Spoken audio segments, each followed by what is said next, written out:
পাখি ওই ঘটনার পর বাড়ি এসে কান্নাকাটি করে, কারণ অরণ্যবাবু তাকে বাঁচাতে আসেনি। কিন্তু পরক্ষণে দেখা যায় রাধে সেই ছেলেগুলোকে বেধড়ক মারামারি মারে। এত মার মারে যে ওরা পুরো জখম হয়ে যায়। আসলে ওরাও ভাবেনি যে রাধে তাদেরকে এরকমভাবে মারবে। সেখানে বিজলিও চলে আসে। বিজলি এসে ওই ছেলেগুলোকে মেরে ওখান থেকে তাড়িয়ে দেয়। বিজলি খুবই সন্দেহ করে যে কী ব্যাপার, পাখি তখন সাহায্য চাইলো, রাধে সাহায্য করলো না, কিন্তু পরে এসে রাধে আবার ওই ছেলেগুলোকে মারছে। তো বিজলি সন্দেহ করে রাধেকে জিজ্ঞেস করে, কী রে রাধে, তুই তখন ওকে সাহায্য করলি না, আর পরে এসে ওকে মারছিস কেন? রাধে বলে যে আসলে কি বলতো, কোনোদিন তো ফাইট করার সুযোগ হয়নি, অনেক দিন ফাইটও করিনি, তাই আজকে ফাইট করার সুযোগ পেয়েছি, ফাইট করে নিয়েছি। আর ওই ছেলেগুলো কেমন একটা ঝামেলা করছিল, এই জন্য আর কি। বিজলি বলে, ঠিক তো, তুই তো ওই ছড়ির জন্য ওদেরকে মারছিস না তো? রাধে বলে যে না না, এসব কী বলছিস তুই। এর পরেক্ষণে দেখা যায় কৃষ্ণেন্দু নিজের কম্পিউটারে ল্যাপটপে বসে বসে সিসিটিভি ফুটেজ দেখছে। আসলে কৃষ্ণেন্দু এতদিন বাড়ি ছিল না, শহরের বাইরে ছিল, তাই সে এতদিন বাড়িতে কি হয়েছে সব কিছু দেখছে। বাড়িতে সিসিটিভি লাগিয়ে রেখেছিল, সেগুলোই পরে চেক করছে। সিসিটিভিতে রাধে কী করছে, পাখি কী করছে, বাড়ির সবার গতিবিধির ওপর কৃষ্ণেন্দু দেখছে যে কিছু সন্দেহ কিছু পাওয়া যায় কিনা, বিশেষ করে রাধের ওপর।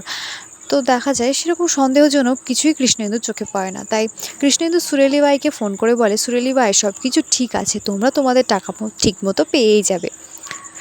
এবার কৃষ্ণেন্দু হাসতে থাকে, বলে যে দেখো শালাবাবু, তুমি নিশ্চয়ই ওপর থেকে সব কিছু দেখছো, তোমার মতো একজনকে দেখতে আমি বাড়িতে নিয়ে আসলাম, এনে সব কিছু এবার আমি আমার দখলে করে নেব।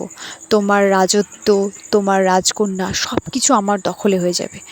বিশেষ করে রাজকন্যাকে তো আমার দখলে করেই নেব, সেটা খুব শীঘ্রই সম্ভব হবে।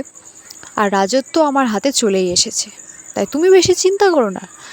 পরের দিন সকালবেলায় কৃষ্ণেন্দু রাধেকে ডাকে, রাধেকে বলে যে তুমি খুবই ভালো কাজ করেছো, এই জন্য আমি তোমাকে অনেক ধন্যবাদ দিতে এসেছি। রাধে বলে যে তাহলে তুই আমার কাজে খুশি হয়েছিস?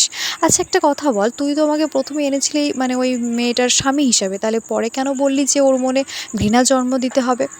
তো এরপর কৃষ্ণেন্দু বলে আসলে আমি বুঝতে পেরেছি। তো রাধে বলে কীভাবে, তুই কি ভগবান? কৃষ্ণেন্দু বলে যে না, আমি দেখেছি। রাধে বলেছে কীভাবে? তারপরে রাধের মনে পড়ে যে সে ঘরে সিসিটিভি দেখেছিল, যে সেটা কৃষ্ণেন্দু লাগিয়ে রেখেছে। কৃষ্ণেন্দু আসলে এতদিন ধরে রাধে কী করছিল না করছিল সব কিছুই দেখেছে। তাই রাধের আর বুঝতে বাকি থাকে না।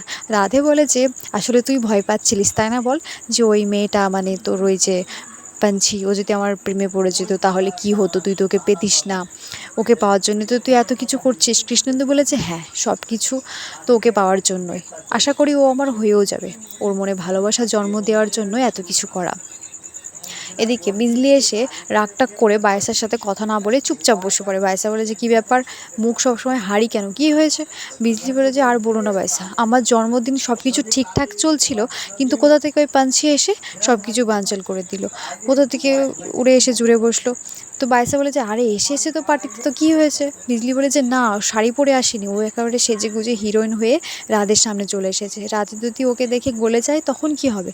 বায়েসা বলে যে রাধে এসব কিছু করবে? বিজলি বলেছে হ্যাঁ বায়েসা, রাধে তো ওই ছেলেগুলোকে মেরেছিল, যে ছেলেগুলো পাখির সাথে বদমাইশি করছিল। বায়েসা বলে আচ্ছা ঠিক আছে, আমি দেখছি রাধের ব্যাপারটা নিয়ে। আর একটা কথা শোন, তুইও সবসময় রাধেকে দেখে দেখে রাখবি, রাধে তো গলে যাবেই, মেয়ে মানুষ বলে কথা। তো এবার পাখি দেখা যায় একটা ছেলেকে টাকা পয়সা দিচ্ছে। তো ছেলেটি বলে যে আপনার জন্য আমার ছেলেরা খুব মার খেয়েছে, ওরা কোনো এরকম মিশনে গিয়ে মার খায় না যতটা এখানে খেয়েছে, একটা ছেলে ওদেরকে বেধড়ক মেরেছে। পাখি বলেছে কে মেরেছে? কৃষ্ণেন্দুবাবু তো মারেনি, তাহলে কি অরণ্যবাবু? কিন্তু আমি থাকার সময় তো উনি কিছু বললেন না, তাহলে পরে কেন মারলেন? পাখি ছেলেটিকে বলে যে এনাও বেশি করে টাকা নাও, এই টাকাগুলো ওদের ক্ষতিপূরণ হিসাবে দিয়ে দিও। আসলে আমি খুবই দুঃখিত ওদের এরকম অবস্থার জন্য, আমি বুঝতে পারিনি এরকম হবে, আমি যদি বুঝতে পারতাম তাহলে ওখানে থেকে যেতাম, আমি থাকার সময় তো ওরা সেরকম কিছু করেনি, আর ওরা আমার সাথে বেশি বদমাইশি করেছিল, এই জন্য আমি ওখানে বেশিক্ষণ থাকতে পারিনি, আমাকে চলে আসতে হয়েছিল, তা আপনি কিছু মনে করবেন না। ছেলেটা বলে যে আচ্ছা ঠিক আছে। এরপরেও ছেলেটা ওখান থেকে চলে যায়। বোঝাই যায় সেদিন রাতে ওই ছেলেগুলোকে পাখি ভাড়া করেছিল পাখিকে বিরক্ত করার জন্য। পাখি এবার বুঝতে পারে না যে অরণ্যবাবু কেন এমন করলেন।